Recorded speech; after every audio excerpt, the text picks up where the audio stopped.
What's up guys, John here and welcome back to John Moon Studios. In this week's video, we're going to be talking about the major key chord theory. This is part of the What You Should Know About Chord Theory series, so let's get right to it.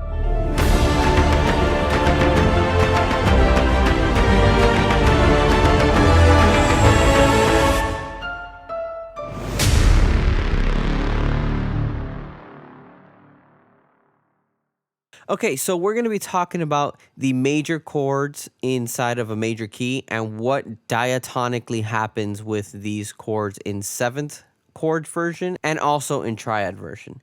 So the first thing we're going to look at is that we're using the C major scale just to keep it simple. This is a key that has no sharps or flats. And the first chord we see here is going to be the C major 7. Since all the notes are natural in the C major 7 chord, we have all the notes in the key. So we have C, E, G, and B. No notes are altered. So this is what it sounds like.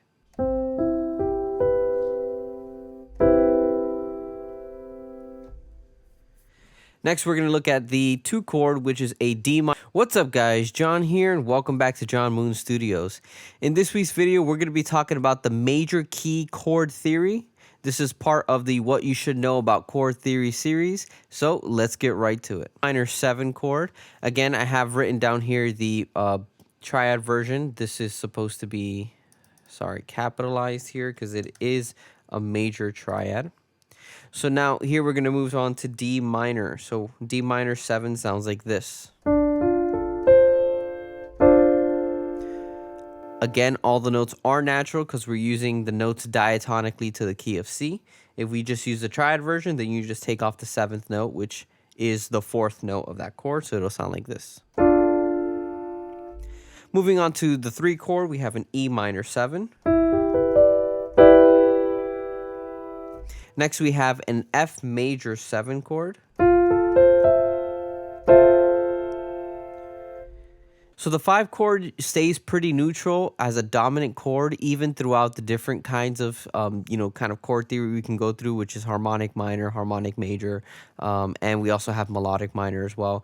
The 5-7 stays true to this 5-7. You could use it functionally in any of those keys. So this is the 5-7 chord. Next, we're going to move on to A minor 7. So we have A, C, E, and G. And then we have B, and this should actually be not a fully diminished 7. This should actually be, let me fix it right now. This should be a half diminished 7 because that's what naturally occurs in, let's see, half diminished there. This is what naturally occurs in the key, right? So I had made a mistake there. It should be half diminished 7. Yes, okay. And here we have it. So we have the 7 chord is going to be a half diminished 7. So we have B, D, F, and A. Right, they'll play a little lower so it could sound a little bit more full. Right, the reason why it's half diminished, not fully diminished, is because, again, the A, which is the 7th of B, it would need to be a double flat. So it would have to go down A flat to be a fully diminished. We're only flattening it once, right? We're only putting one flat in that because A sharp would be the major 7, but now we're making it A natural because it's a part of the C major key. And then, of course, we go back up to C major 7. So down here, I wrote a chord progression so you can hear what a major chord progression sounds like.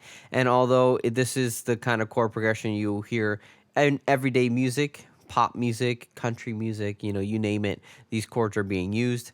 So they're nothing new or they're nothing too crazy. I'm going to go ahead and play the first progression up here up top. And it's going to be the C major 7 with the F major 7, D minor 7, G7 to C major 7. I'm going to play them all in root position so you can hear the bass movement and you can follow along with the chords.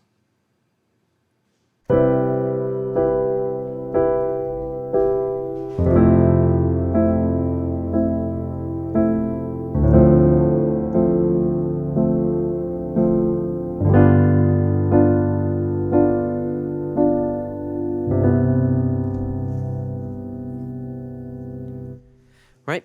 And now I have another version of this because in the major key, we have a lot of flexibility to use these different chords. And since it's very basic and everybody has heard the major key sound, I went ahead and added some secondary dominants and some modal interchange chords. And again, I forgot to write the modal interchange chord. So the modal interchange chord here would be from F major 7, we're going to do F minor 7. And then it's going to go to D minor 7 flat 5, which is another modal interchange chord, and then G7 to C major 7. If you're unfamiliar of secondary dominants and modal interchange chord, I will go ahead and tag that video up on top in the right corner of this video, and I'll link it down below in the description.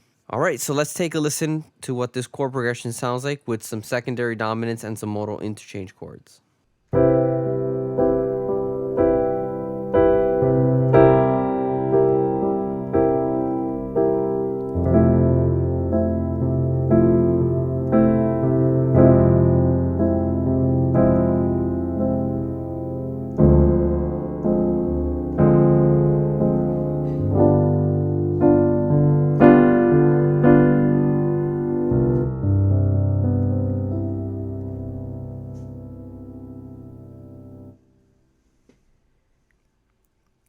So that's it for the major chord theory. Again, we're all familiar with the sound. This is not a new sound, and we hear this in everyday music.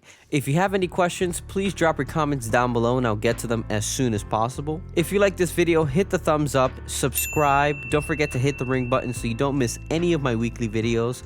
Also, don't forget to check out the John Moon Studios store. There's a variety of merch with the official John Moon Studios logo on it, so go check it out.